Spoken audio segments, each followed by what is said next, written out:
Stock market fall. CPI data తర్వాత stock market పడింది ఎందుకు? So Indian stock market fall.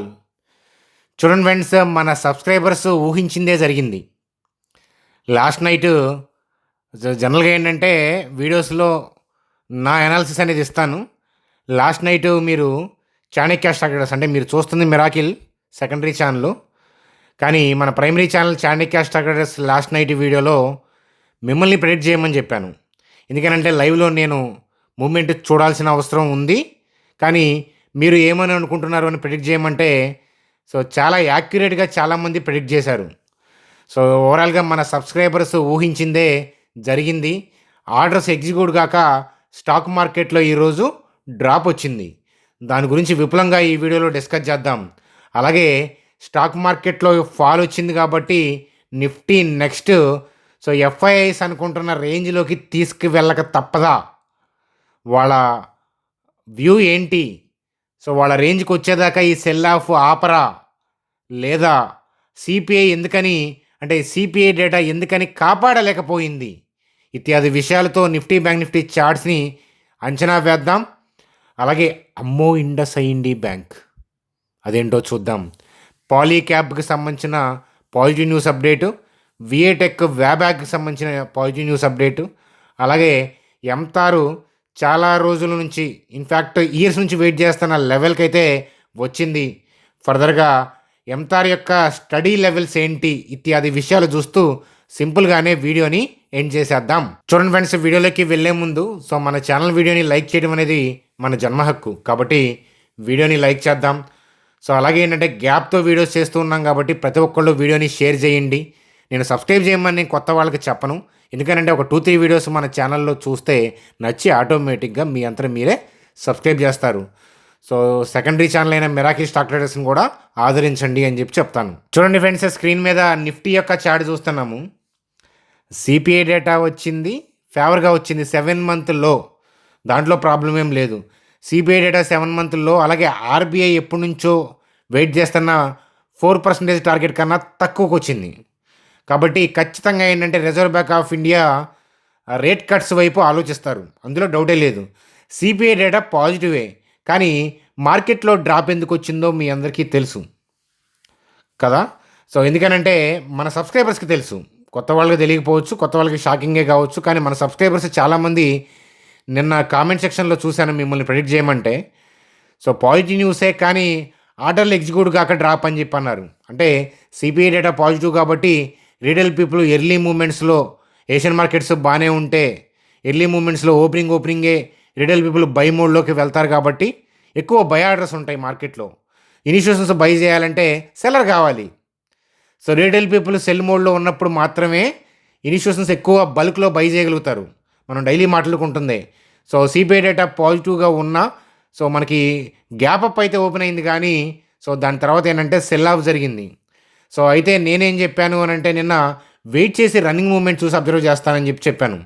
అయితే రన్నింగ్ మూమెంట్ చూసినప్పుడు ఏంటంటే వోల్టాలిటీ ఉంది, అట్లాగే ఏంటంటే మనకి థింగ్ ఏంటంటే లాంగ్ వీకెండ్ ఉంది.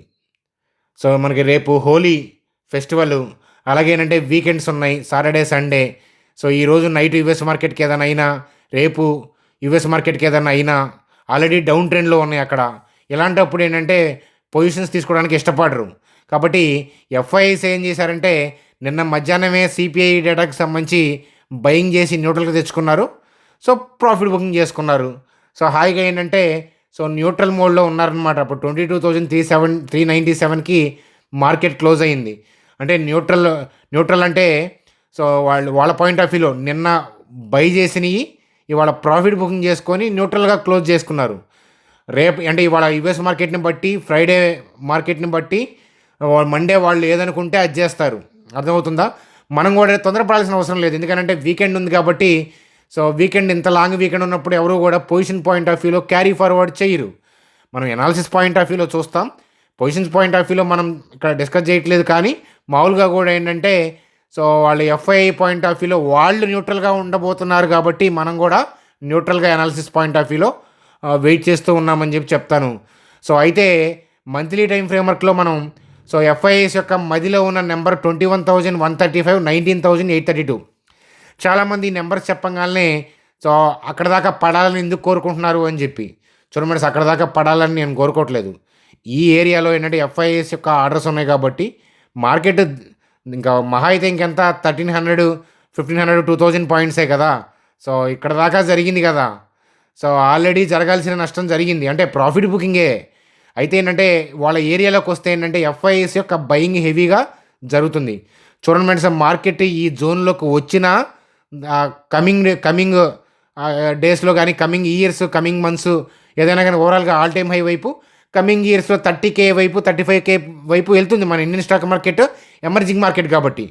సో ఈ జోన్లోకి రాకుండా పైకి వెళ్తేనేమో సో ఖచ్చితంగా 30K వెళ్తుంది ఇమీడియట్గాని మనం చెప్పలేం, మళ్ళా నిట్టూర్పులు ఉండొచ్చు మార్కెట్లో. కానీ సో మన అదృష్టం బాగుండి ఈ జోన్కి కనుక వచ్చింది అని అంటే ఎఫ్ఐఎస్ బయింగ్ చాలా హెవీగా వస్తుంది.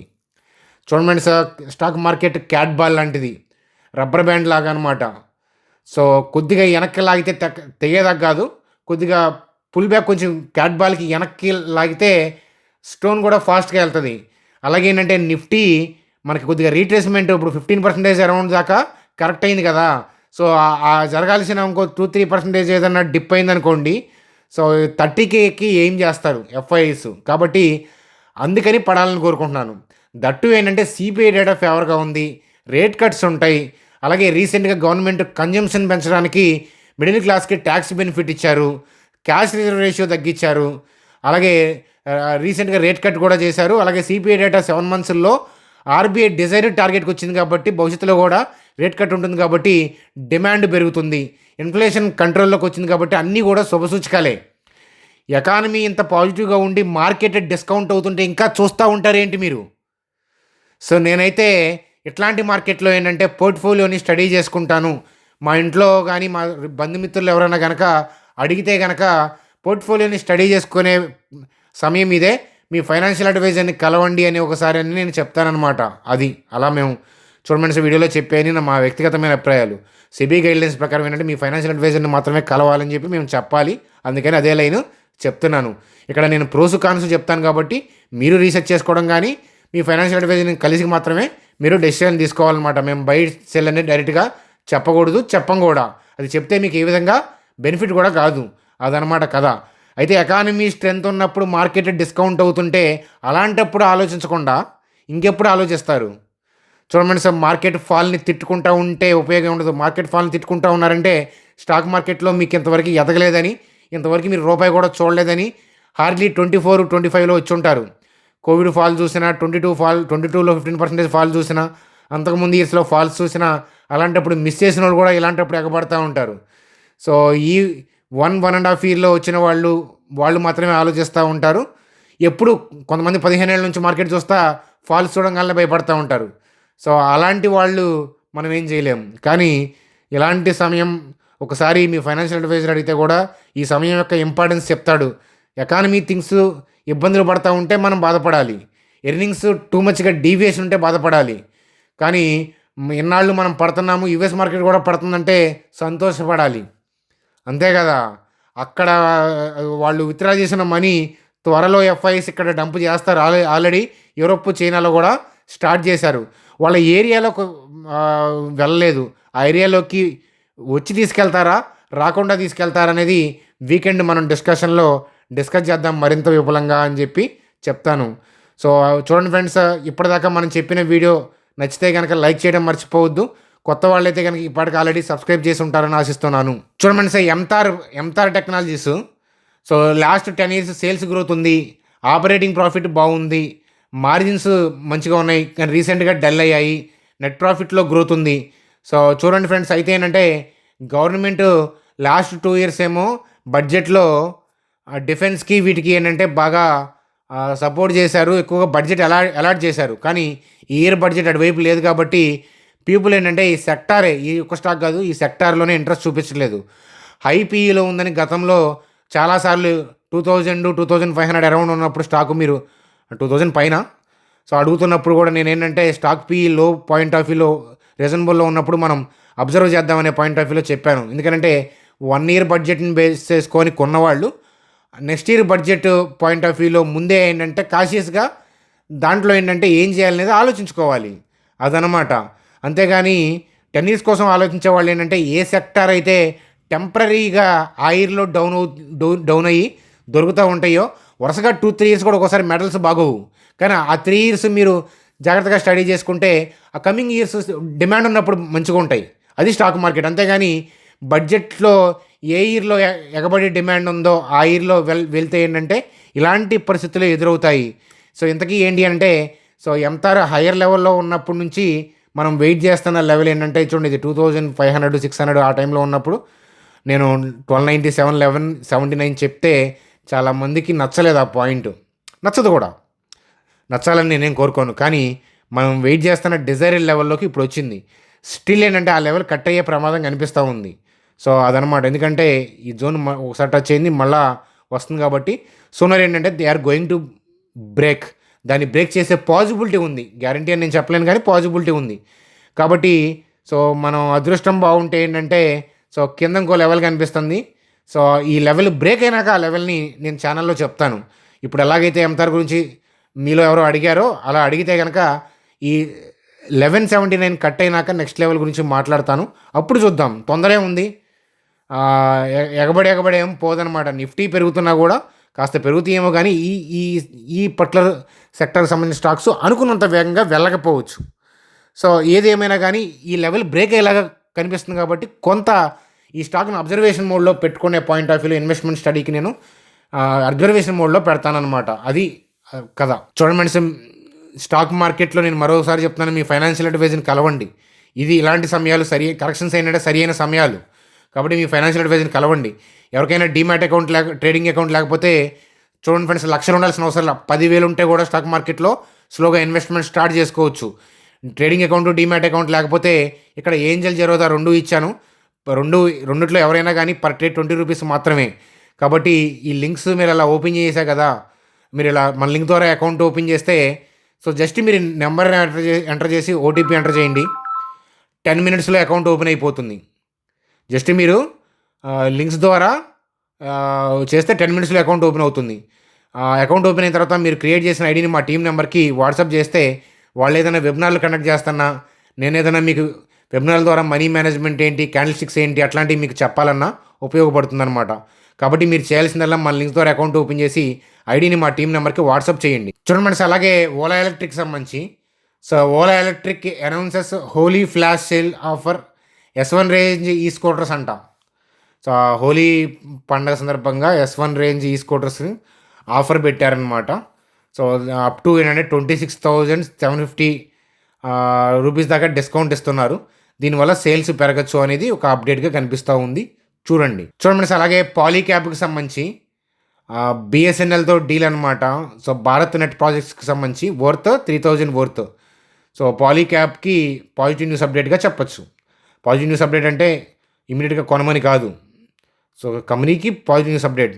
స్టాక్ మార్కెట్లో గుడ్ న్యూస్లకి ఇమీడియట్గా పాజిటివ్గా రియాక్ట్ అవ్వటం, బ్యాడ్ న్యూస్లకి ఇమీడియట్గా డౌన్ అయి పడిపోవటం అని అనుకుంటారు చాలామంది. కానీ ఆ న్యూస్ అప్డేట్ మనం తెలుసుకుంటున్నాము సోషల్ మీడియాలో అంటే మనమే లాస్ట్ పర్సన్స్ ఆ న్యూస్ తెలుసుకున్న వాళ్ళం. కాబట్టి మనకు ఫేవర్గా మనం సెలుగొట్టిన తర్వాత కింద పడి మీరు కొనుక్కోండి అలాంటి అవకాశాలు ఏమవుతుంది స్టాక్ మార్కెట్. కాబట్టి జాగ్రత్త. చూడండి, అలాగే విఏటెక్ వ్యాబాకి సంబంధించి గెయిల్ నుంచి అలాగే IOCL నుంచి ఏంటంటే 360 crores వర్త్ ఆర్డర్ వచ్చిందనమాట. మంచి న్యూస్ అప్డేట్. ఇది కూడా ఒకసారి చూడండి. చూడండి, అలాగే ఇండస్ఇండ్ బ్యాంక్ గురించి CLSA వాళ్ళు ఏంటంటే 30% డౌన్ సైడ్ టార్గెట్ వరీ అని చెప్తున్నారనమాట.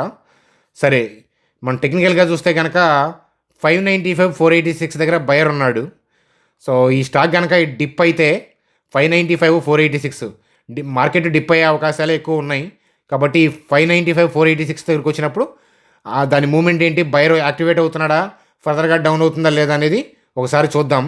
సో అయితే ఏంటంటే 1,500 to 2,000 crores ఇష్యూ ఉంది కదా డెరివేటివ్ పోర్ట్ఫోలియోకి సంబంధించి ఇండస్ఇండ్ బ్యాంక్ ఫేస్ చేస్తున్న ఇష్యూ. అది స్టాక్ డిస్కౌంట్ ఇంత డిస్కౌంట్ అవ్వాల్సినంత పెద్ద ఇష్యూ అయితే కాదు. అర్థమవుతుందా? లోన్ బుక్ ప్రాబ్లం ఇంకోటో కాదు. కాకపోతే ఏంటంటే ఈ బ్యాంకుకి వచ్చే ఆపరేటింగ్ ప్రాఫిట్ ఏంటంటే అది 1,500 crores పెట్టి ఆ 1,500 crores జత చేయాలన్నమాట. కాబట్టి ఆ 2-3 quarters ప్రాఫిట్స్ ఏంటంటే అవి ఇప్పుడు ఈ ఇష్యూ మింగేస్తుంది అంతే, అంతకంటే ఏం లేదు. కానీ అవన్నీ మింగేస్తుంది కాబట్టి ముందే ఊహించి స్టాక్ అంతకన్నా ఎక్కువ ప్రీమియంతోనే డిస్కౌంట్ చేశారు. కాబట్టి అవి రికవర్ అయిపోయేటప్పటికి లోయర్ లెవెల్‌లో బయింగ్ వచ్చి స్టాక్ కూడా రికవర్ అయ్యే ప్రమాదం ఉంది. కాబట్టి రికవర్ అవ్వటానికి ప్రమాదం అనట్లా. సో కరెక్ట్‌గా మంచి స్టడీ లెవెల్‌లో ఎవరైనా ఫైనాన్షియల్ అడ్వైజర్‌ని కలిసి స్టడీ చేద్దాం అనుకునే వాళ్ళకి మిస్ అయ్యే ప్రమాదం అనమాట అది. కాబట్టి సో ఈ లెవెల్ కోసం నేను వెయిట్ చేస్తున్నాను. సిఎల్ఎస్ఏ వాళ్ళు ఆ మాట అన్నారు. 30% మోర్ డౌన్ సైడ్ టార్గెట్ అని అంటున్నారు. అంతగా పడకపోవచ్చు. 595, 486 ఈ లెవెల్‌లో మనం అబ్జర్వ్ చేయాల్సి ఉంది. హోప్‌ఫుల్లీ ఈ లెవెల్ నుంచి రావచ్చు. కానీ ఈ లెవెల్‌లో ఈ లెవెల్‌లోకి వచ్చినప్పుడు మాత్రమే మనం కరెక్ట్ వాలిడేషన్ జడ్జ్ చేయగలం. ప్రస్తుతానికైతే నిన్నొచ్చింది షార్ట్ కవరింగే. మళ్ళా కిందకెళ్ళేలాగా క్యాండిల్ వదిలారు. కాబట్టి ఏంటంటే they are going to hit 595, 486 unless until ఏదైనా గుడ్ న్యూస్ వస్తే మనం చెప్పలేం. కానీ సూనర్ 595, 486ని టచ్ చేసి దాని తర్వాత హైయర్ లెవెల్లో ఇన్వెస్ట్మెంట్ చేసిన వాళ్ళని ముంచి వీళ్ళు లెగుస్తారు. వీళ్ళేమో డౌన్గ్రేడ్ చేస్తారు, కానీ వాళ్ళు పర్సనల్గా కొనుక్కుంటారు. వాళ్ళ రేటింగ్ని చూసి మనం ఇబ్బంది పడతాం. చూడండి సార్, ప్రైస్ టెంపరరీ. ఇండస్ఇండ్ మంచి బ్యాంకు, ఇంటర్నల్ ఇష్యూస్ జరిగింది, కానీ ఆడిట్ చేస్తే ఎట్లాంటి ఇష్యూస్ చాలా బ్యాంకులో ఉండుంటాయి. సో అందులో డౌటే లేదు. కాబట్టి ఇష్యూ టూ మచ్గా ఫండమెంటల్ ఎఫెక్ట్ చేసేది కాదు. కొంత లాస్ ఆఫ్ మనీ ఉంది, కానీ అది బ్యాంక్ తట్టుకోగలదు. ఇదేమి ఎస్ బ్యాంక్తో పోలుస్తున్నారు చాలామంది. సో అంత ఇష్యూ అయితే కాదు. ఇది నా వ్యక్తిగతమైన వ్యూ. ప్రోస్ అండ్ కాన్స్ నేను చెప్పాను. మీ ఫైనాన్షియల్ అడ్వైజర్ కలిస్తే ఇంకా బెటర్గా చెప్తారు. మీరు రీసెర్చ్ చేసుకొని మీరు కూడా ఒక అవగాహన తెచ్చుకుంటే ఇంకా మరింత విపులంగా మీకు అవగాహన ఉంటుందన్నమాట. చూడండి సార్, బ్యాంక్ నిఫ్టీ గురించి ఇంకేదైనా న్యూస్ అప్డేట్ నేను మిస్ చేస్తే ఇట్లాంటి విషయాల గురించి నేను సండే వీడియోలో విపులంగా మాట్లాడతాను. వీడియోని లైక్ చేయడం మాత్రం మర్చిపోవద్దు. మీకు ఏదైనా డౌట్స్ ఉంటే కామెంట్ సెక్షన్లో కామెంట్ చేయండి. గతంలో ఏదైనా స్టాక్స్ మనం డిస్కస్ చేసి మంచి లెవెల్స్లోకి వచ్చినాయి ఇప్పుడు అని అంటే కనుక మీరు కామెంట్ సెక్షన్లో తెలియజేస్తూ ఉంటే వాటిని వీడియోల ద్వారా నా ఒపీనియన్స్, అనాలిసిస్, ప్రోస్, కాన్స్ తెలియజేస్తూ ఉంటాను. మీరు యాజ్ యూజువల్గా మీ ఫైనాన్షియల్ అడ్వైజర్ని కలిసి డెసిషన్స్ తీసుకుంటూ ఉందురు కానీ. సో అందాక సెలవు మరి. Happy weekend friends. Bye, good day.